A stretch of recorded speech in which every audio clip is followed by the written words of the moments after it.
Hey everyone, Harry here to talk a little bit more about the South Sudan case.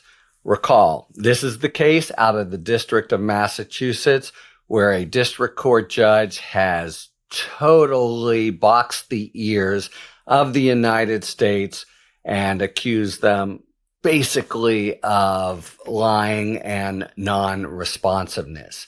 The case involves deportees who are being assigned to a third country, here South Sudan. And by third, I mean not their country of origin.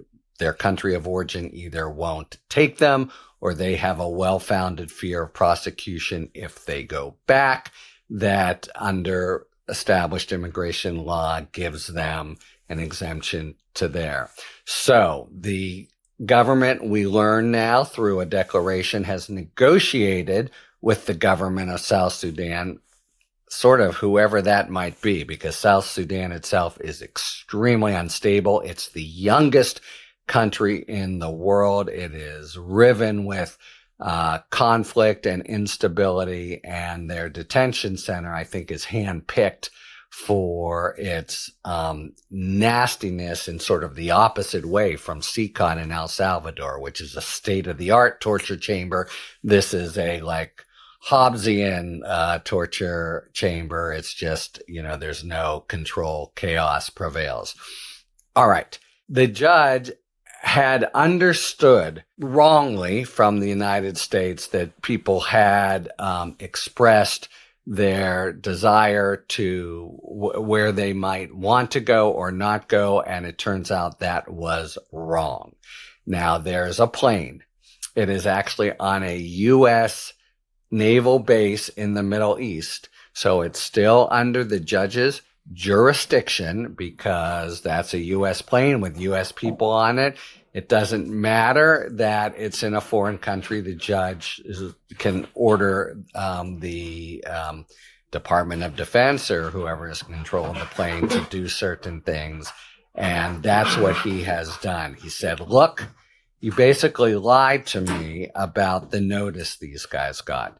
They need to get real notice. Oh, by the way, not just in English. They were handed a paper in English that told them next to nothing, and then very quickly put on this plane, said, you've got to go through notice and give them an opportunity to make their claim, if they have one, that they shouldn't be going to South Sudan or wherever the U.S. intends to take them because of a well-founded fear of persecution there. Now, said the judge, after totally trashing the U.S., indicating he's going to find them in criminal contempt, and that's in the immediate future. For now, he just said, we don't have to bring the plane back. He could order it, he seemed to make clear, but just go through this thing. Let the plane just stay on the naval base and the tarmac for 2 weeks. Take them one at a time, take them through their hearing, have translators, etc. Okay, so that is where things stand.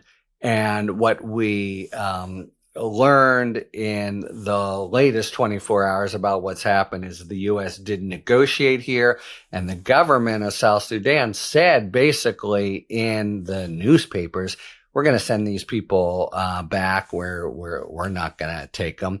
And the judge said, I want to know what the hell's going on here. Is that your understanding with South Sudan? And they came in with a declaration that basically said, we don't know anything more than what we read in the papers. But to us, it doesn't look like they have any basis for not going to South Sudan, where we cut this deal before. So that's one thing, a kind of confusion on the ground, and the typical snafu, kind of literally the World War II acronym, situation normal, all fouled up, you could say. But it's not the way soldiers put it. Anyway, where the U.S. officials don't really know what's going on. But here's the second point. You have both the President of the United States and a spokesperson for the government trashing the judge. And I think this is part of the strategy. So the people here seem to be pretty bad customers, unlike so many of the others who have been deported. And while the administration claimed it was going to go after the murderers and rapists, etc., really it's been the low-hanging fruit of people whose papers aren't in order. These guys are convicts of serious violent crime for the most part. There seem to be 12 or 13 on the plane.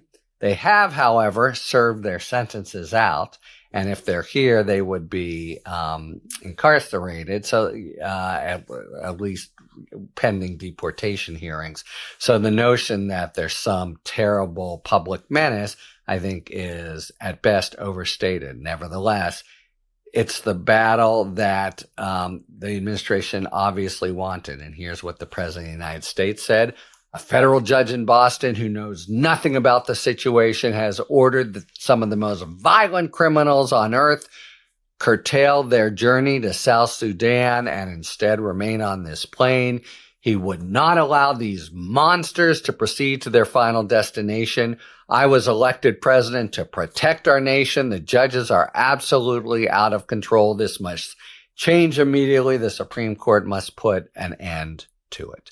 And we have similarly a statement by a spokesperson for the administration that, the judges are hurting our country. The White House press secretary, Carolyn Leavitt, the really know nothing, especially when it comes to law, front person says, well, the judge isn't the Secretary of State or the Secretary of Defense. He's a district court judge. He cannot control the foreign policy or the national security of the United States of America. And to suggest otherwise is being completely absurd. So the second big point is they are wanting to use this third-party country aspect of the overall brouhaha and mess involving aliens to make their claim to the public, which really isn't presented in the other kinds of cases that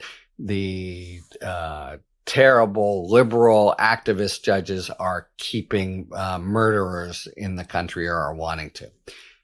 Complete, of course, bogus suggestion. What the judge is saying here, what judges are saying everywhere is they get due process.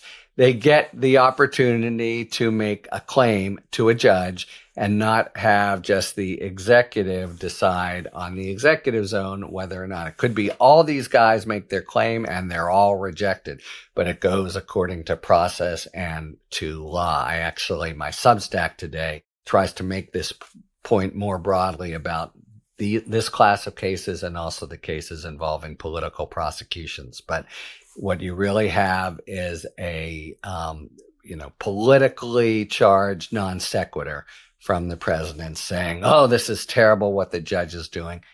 No, the judge is saying that they get notice opportunity, and I've already ruled that, and you violated my order. Any judge, the Supreme Court, et cetera, would say that the Constitution applies not just to choir boys and girls, but also to the nastiest murderers. You do have due process rights, and that's what's really at stake. So it will sound, and the administration wants it to sound as if it's sort of liberal values versus protecting us. But it's wrong on both counts. The liberal values are just universal values of applying the Constitution, and the protecting us isn't really right either, because there's no way in which these guys would be clear and present danger, and to the extent they were, they'd be deported. Maybe not to South Sudan if they have a viable claim of persecution there, but they would not stay in this country.